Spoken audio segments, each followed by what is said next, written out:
বিজয়ের ৫৪ বছর পরও থামেনি ইতিহাস বিকৃতির অপচেষ্টা। রেহাই পাননি বীর মুক্তিযোদ্ধার সন্তানরাও। তেমনি অপপ্রচারের শিকার বীরশ্রেষ্ঠ রুহুল আমিনের ছোট ছেলে শওকত আলী। কিছু সংবাদ মাধ্যম ও সামাজিক যোগাযোগ মাধ্যম প্রচার করছে তিনি দিনমজুরি করে বেঁচে আছেন। এটিএন নিউজের অনুসন্ধানে দেখা গেছে ঘটনাটা সাজানো। তবে ভালো নেই বীরশ্রেষ্ঠের পরিবার ও তার জন্মস্থান শহীদ রুহুল আমিন নগর। নোয়াখালী প্রতিনিধি ফয়জুল ইসলাম জাহানের তথ্য ও ছবি নিয়ে একটি ডেস্ক রিপোর্ট। প্রায় ১০ বছর আগে সামাজিক যোগাযোগ মাধ্যমে ভাইরাল হয় একটি ছবি। এই ছবিটি নিয়ে আবারও বিভিন্ন মিডিয়া প্রচার করছে বীরশ্রেষ্ঠ রুহুল আমিনের ছোট ছেলে শওকত আলী দিনমজুরি ও ফেরি করে বেঁচে আছেন। শওকত আলীর খোঁজ নিতে গিয়ে দেখা গেল আলোচিত সেই ছবি সাজানো এক নাটক। ২০১৫ সালে একটি চক্র তাকে সামান্য কিছু টাকা দিয়ে এমন একটি ছবি তুলে ফেসবুকে আপলোড করে দেয়।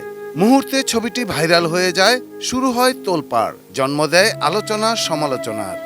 এরা কি করছে আমি তো জানি না, এদের কাজ এরা করে, আমি এতে কোনো নিষেধ করি। এটিএন নিউজের অনুসন্ধানে জানা যায় মুক্তিযুদ্ধ ও স্বাধীনতা বিরোধী চক্র অপপ্রচার চালানোর হীন উদ্দেশ্য নিয়েই ঘটনাটি ঘটিয়েছে। নির্মাণ কাজেও আমি বেছে নেই CSRM TMT 500W, committed for better still। বীরশ্রেষ্ঠ শহীদ রুহুল আমিনের ছোট ছেলে শওকত মানসিকভাবে কিছুটা অসুস্থ। তার অসুস্থতা ও সরলতার সুযোগ নিয়ে কেউ এ ধরনের কাজ করিয়ে নিয়েছে। কয়েকবার বলছি কিন্তু কাজ হয় নাই। তবে ভালো নেই ৫৫ বছর বয়সী শওকত আলী।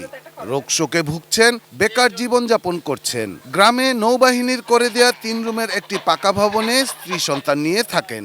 সরকারি কিছু ভাতা ও রেশন পেলেও তাতে পরিবারটির আর চলছে না। আমি তো বেকার, আমি বাড়িতে থাকি। ভালো নেই বীরশ্রেষ্ঠের জন্মস্থান শহীদ রুহুল আমিন নগরও। তার নামে প্রতিষ্ঠিত গ্রন্থাগার, স্মৃতি জাদুঘর পড়ে আছে অযত্ন অবহেলায়। ভঙ্গুর দশা তার ভাস্কর্য ও সড়কেও। ভালো মানুষগুলোর নগর ঢোকার কোনো পরিবেশ বলতে কিছুই ছিল না। রুহুল আমিন নগর করার পরেও এরপরে আমরা কোনো সুযোগ সুবিধা পাইনি। বীরশ্রেষ্ঠ রুহুল আমিনের স্মৃতিকে যেন দৃশ্যমান করা হয়, সমৃদ্ধ করা হয়, আকর্ষণীয় করা হয়। ওনাদের পরিবারও যথাযোগ্য মর্যাদা পাবে এবং ওনার নামে যে স্থাপনাগুলো আছে সেগুলোও আমরা প্রশাসন, উপজেলা প্রশাসনের সহযোগিতায় হোক বা কেন্দ্রের সহযোগিতায় হোক আমরা সেগুলো স্বাভাবিক অবস্থায় ফিরিয়ে আনার চেষ্টা করছি। Shahidul Rana, desk report, ATN news.